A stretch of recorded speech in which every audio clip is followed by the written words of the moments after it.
Hi friends, Pandian store episode ரிவ்யூவில் என்ன நடக்குதுன்னு பார்க்கலாம் வாங்க. இங்கே நம்ம அரசியை வீட்டில் உள்ள எல்லாருமே பயங்கரமாக திட்டிக்கிட்டு இருக்காங்க. உனக்கு கொஞ்சம் கூட புத்தி அறிவே இல்லை, போயும் அந்த குமாரை லவ் பண்ணியிருக்க, கண்டிப்பாக உன் வாழ்க்கை நல்லா இருக்கும்னு நினச்சா நீ அவனெல்லாம் லவ் பண்ண அப்படின்னு சொல்லிட்டு பயங்கரமாக அப்படி இப்படின்னு செம்ம திட்டுறாங்க. இங்கே நம்ம அரசியுமே அழுதுகிட்டே இருக்காங்க. அதாவது நம்ம அரசி படத்துக்கு போனதுக்கு காரணமே நம்ம சுகன்யானே சொல்லலாம். அரசி என்னமோ நான் வெளியெல்லாம் போக மாட்டேன், கண்டிப்பாக படத்துக்கெல்லாம் போக மாட்டேன்னு தான் சொல்லியிருப்பாங்க. இங்கே சுகன்யா உன் முறம் பையன் கூட போகிறதுக்கு உனக்கு என்ன கஷ்டம், அதெல்லாம் வீட்டுக்கெல்லாம் தெரியாது, நீ தெரியாமல் போயிட்டு வந்துரு அப்படி இப்படின்னு சொல்லி இங்கே சுகன்யா தான் ஒரு வழியாக படத்துக்கு நம்ம அரசி கூட்டிகிட்டு போனது. போயிட்டு அவங்க 2 பேரையும் கனெக்ட் பண்ணி விட்டுட்டு நம்ம சுகன்யா அதாவது கலந்து வந்துட்டாங்க. அதுக்கப்புறம் நம்ம அரசி மாட்டிக்கிட்டாங்க. இப்போது நம்ம அரசி சுகன்யாவுக்கும் இதில் பங்கு இருக்குது, சுகன்யாவுக்குமே ஏற்கனவே இந்த விஷயம் தெரியும், அவங்க சொல்லி தான் நான் குமாரை டீப்பாகவே லவ் பண்ண ஆரம்பித்தேன் அப்படின்ற விஷயத்த பாண்டியன் கிட்ட சொன்னால் ரொம்பவே சூப்பராக பயங்கரமாக போகும். நம்ம பழனி சுகன்யா என்ன திட்டினாலுமே வாங்கிக்கிறாங்க. ஆனால் அரசி விஷயத்தில் சுகன்யாவுக்கும் அதாவது சுகன்யாவுக்கும் எல்லா விஷயமும் தெரிஞ்சுமே கூட உடந்தையாக இருந்திருக்கா, அரசி மனசை மாற்றி குமாரை லவ் பண்ண வச்சிருக்கா அப்படிங்கிற விஷயம் பழனிக்கு தெரிஞ்சால் கண்டிப்பாக பயங்கரமாக வெளுத்து வாங்குவாங்கன்னே சொல்லலாம். ஏன்னா நம்ம பழனிக்கு தன்னை விட மச்சான் குடும்பமும் மச்சான் பசங்களும் அக்காவும் நல்லா இருக்கணும், சந்தோஷமாக இருக்கணும் அப்படின்றது தான் அரசியோட வாழ்க்கைக்காக இங்கே பழனி என்ன வேணாலும் பண்ணுவாங்க. அதே சமயம் சுகன்யாவை வீட்டை விட்டு அடித்து துரத்துறதுக்கு கூட நிறையவே வாய்ப்பு இருக்குது. இங்கே சுகன்யாவுக்கு உள்ளுக்குள்ளே ரொம்பவே பயமாக இருக்குது, எங்கே இந்த அரசி நம்மளை மாட்ட வச்சிருவாளோ அப்படின்னு சொல்லிட்டு. இருந்தாலுமே அந்த ஒரு பயம் ஒரு பக்கத்தில் இருந்தாலுமே இங்கே அரசியை தப்பாக பேசுகிற மாதிரி தான் பேசுகிறாங்க இங்கே சுகன்யா. குமார் மேலே மட்டும் தப்பு சொல்லிக்கிட்டு இருக்கீங்க, 2 கையும் தட்டினா தான் சத்தம் வரும், அது மாதிரி தானே குமார் மேலே மட்டும் தப்புன்னு சொல்லி அவனை திட்டிக்கிட்டு இருக்கீங்க.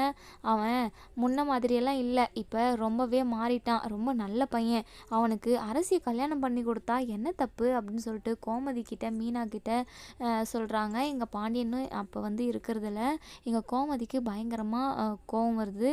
இங்கே பாரு சுகன்யா, அது உன் அக்கா பையன் அப்படின்றதுனால நீ சப்போர்ட் பண்ணியெல்லாம் பேசாத, அவன் எப்படின்னு சொல்லிட்டு எனக்கு நல்லாவே தெரியும். உனக்கு அவன் அக்கா பையனா, எனக்கு அண்ணன் பையன், எனக்கு மட்டும் பாசம் நேசமெல்லாம் எதுவும் இருக்காதான் என்ன, அவனோட கேரக்டரு எல்லாருக்குமே தெரிஞ்சிருந்ததுனால தான் இப்படி நாங்கள் அரசியை திட்டிக்கிட்டு இருக்கோம்.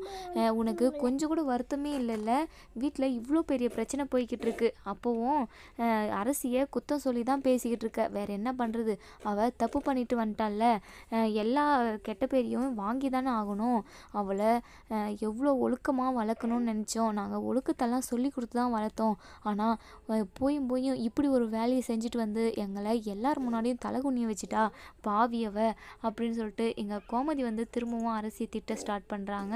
அதுக்கப்புறம் நைட்டாவது வீட்டில் உள்ள யாருமே சாப்பிடாமல் அவங்கவுங்க பாட்டுக்கு ஒரு மூலையில் உட்காண்ட்ருக்காங்க. இங்கே நம்ம அரசி நம்ம பாண்டியன் கிட்ட பேசியும் பார்க்குறாங்க. ஆனால் பாண்டியன் வாயை திறந்து பேசாமல் சைலண்ட்டாகவே இருக்காங்க. இங்கே அரசி அப்பா ப்ளீஸ் பா என் கூட பேசுப்பா, எதுக்காகப்பா இப்படி சைலண்ட்டாகவே இருக்கீங்க, என்ன 4 அடி கூட அடிச்சிருங்கப்பா, உங்கள் மனசு ஆத்திரம் தீர என்னை திட்டி கோட்டி தீர்த்துருங்கப்பா அப்படின்னு சொல்லிட்டு இங்கே அரசி கேட்க எங்க நம்ம பாண்டியன் முகத்தை திருப்பிக்கிட்டு போயிடுறாங்க. இங்கே நம்ம கோமதி கிட்ட பேசுகிறாங்க. கோமதி, நீ இதுக்கப்புறம் நீ என்னை அம்மான்னு கூப்பிட்ட, அவ்வளோதான், நடக்கிறதே வேறு அப்படின்னு சொல்லிட்டு அவங்களுமே கோவப்பட்டு ரூமுக்கு போயிடுறாங்க.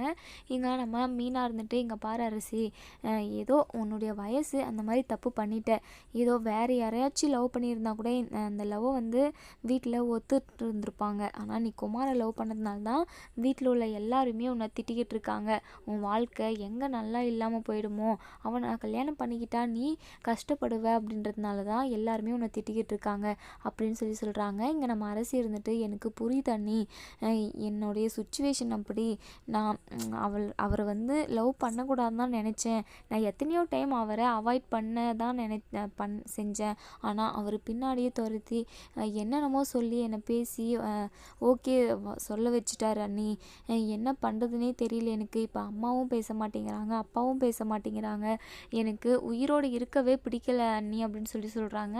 இங்கே நம்ம மீனா இருந்துட்டு, இங்கே பாரு அரிசி, அப்படியெல்லாம் பேசக்கூடாது. எல்லாரோட வாழ்க்கையிலும் இப்படி ஒரு பிரச்சனை நடக்கிறது உண்டு. இது எல்லாத்தையுமே நம்ம ஃபேஸ் பண்ணணும். அதுக்காக நம்ம செத்து போயிட்டோம் அப்படின்னா இந்த பிரச்சனையெல்லாம் தீர்ந்துடுமா என்ன? உன்னை கஷ்டப்பட்டு எவ்வளோலாம் பாசத்தை கொட்டி வளர்த்துருப்பாங்க. நீ சட்டுன்னு சாவரன்னு சொல்கிறியே, வேண்டாம் அரிசி, அப்படியெல்லாம் நீ பேசக்கூடாது அப்படின்னு சொல்லிட்டு நம்ம மீனா சொல்கிறாங்க. இங்கே நம்ம அரசி கூட யாருமே பேசாமல் எல்லாருமே முகத்தை திருப்பிக்கிட்டு, அவங்க அண்ணனுங்களும் அவங்க அம்மாவும் அவங்க அப்பாவும் முகம் கொடுத்து பேசாமல் இருக்கிறது நம்ம அரசிக்கு சுத்தமாக பிடிக்கவே பிடிக்கல. கொஞ்ச நேரம் நம்ம மீனாவும் ராஜியும் அரசிக்கிட்ட உட்காந்துருக்காங்க. அதுக்கப்புறம் அவங்களுமே எந்திரிச்சு போயிடுறாங்க தூங்குறதுக்காக. எல்லாருமே அப்படியே ஒரு வருத்தத்தில் தான் இருக்காங்க. கஷ்டத்தோடு யாரும் சாப்பிடாமே தூங்கிடுறாங்க. நம்ம அரசிக்கு வந்து தூக்கமே வர்றதில்ல. என்ன பண்ணுறதுன்னு தெரியாமல் ரொம்பவே முழிச்சுக்கிட்டு இருக்காங்க. வேறு ஒரு கல்யாணமும் பண்ணிக்க முடியாது, குமாரை மறக்கவும் முடியாது. இப்போது அப்பாவும் அம்மாவும் பேசவும் மாட்டேங்கிறாங்க. நம்ம அவங்களுக்கு மிகப்பெரிய அவமானத்தை தேடி கொடுத்துட்டோம். இதுக்கப்புறம் நம்ம உயிரோடவே இருக்கக்கூடாது. இவ்வளோ பெரிய அவமானத்தை தேடி கொடுத்துட்டு நம்ம எப்படி இந்த வீட்டில் எல்லார் முகத்துலேயும் முழிக்கிறது அப்படின்னு சொல்லிட்டு இங்கே நம்ம அரசிக்கு பல யோசனை நம்ம ஓடிக்கிட்டு இருக்கு. என்ன பண்ணுறதுன்னு தெரியாமல் பைத்தியம் பிடிச்ச மாதிரி உட்காந்துருக்காங்க. இன்னொரு சைடு குமாருக்குமே ஒரு மாதிரி பயமாகவே இருக்குது. அரசியை நம்ம ஏதோ பழி வாங்கிறதுக்காக தான் லவ் பண்ணோம். ஆனால் இப்போது அவள் தான் என் மனசு ஃபுல்லாக இருக்கா. கண்டிப்பாக அவளை நான் கல்யாணம் பண்ணிட்டு வந்தேன்னா ரொம்ப நல்லா தான் வச்சுப்பேன். கண்டிப்பாக பழி வாங்கலாம் மாட்டேன் அப்படின்னு சொல்லிட்டு இங்கே நம்ம குமார் வந்து மனசுக்குள்ளேயே நினச்சிக்கிட்டு இருக்காங்க. அவங்க குடும்பத்தில் உள்ளவங்க எல்லாருமே என்ன பொறிக்க பையன், ரவுடி பையன் தான் நினச்சிக்கிட்டு இருப்பாங்க. முன்னாடியெல்லாம் நான் அப்படி இருந்தேன், ஆனால் இப்போ கண்டிப்பாக அப்படி ஒரு அதாவது அந்த மாதிரி நான் இல்லை. அரசி வந்து எனக்கு வேணும் அப்படின்ற மாதிரி சாமிக்கிட்ட நின்று புலம்பிக்கிட்டு இருக்காங்க. இங்கே நம்ம அரசியுமே என்ன பண்ணுறதுன்னு தெரியாமல் ரொம்பவே குழம்பி போய் இருக்கிறாங்க. உயிரோடு இருக்கவே கூடாது அப்படின்ற ஒரு முடிவுக்கே வந்துட்டாங்க அவங்க. அதுக்கப்புறம் எதுக்காக எல்லாரையும் கஷ்டப்படுத்தின்னு நம்ம இந்த வீட்டில் உயிரோடு இருக்கணும்.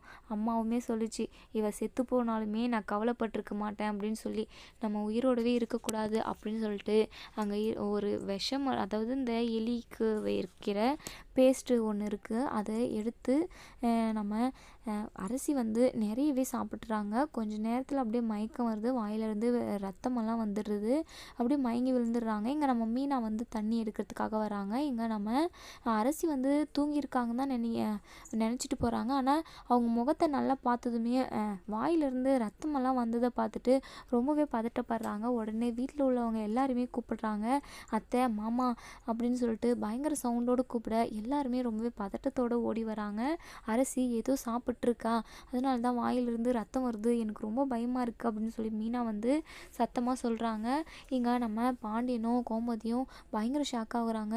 எதுக்காக இவ நமக்கு கஷ்டத்து மேலே கஷ்டத்தை கொடுக்குறான்னு தெரியலையே, ஏதோ இவ தப்பு பண்ணிட்டா, இவளோட வாழ்க்கை நல்லா இருக்கணுன்றதுக்காக தானே எல்லாரும் திட்டணும், அதை புரிஞ்சுக்காம இப்போ இப்படி ஒரு முடிவு எடுத்துட்டாள் இவ அப்படின்னு சொல்லிட்டு கோமதி அழுது புலம்புறாங்க. இங்கே செந்தில் இருந்துட்டு உடனே ஆம்புலன்ஸ் கால் பண்ணி வர வைக்கிறாங்க. ஆம்புலன்ஸுமே 5 நிமிஷத்தில் வந்துடுது. அதுக்கப்புறம் ஆம்புலன்ஸில் நம்ம அரசியை கூட்டிகிட்டு போயிட்டு ஹாஸ்பிட்டலில் அட்மிட் பண்ணுறாங்க. அரசிக்கு எதுவும் ஆகக்கூடாதுன்னு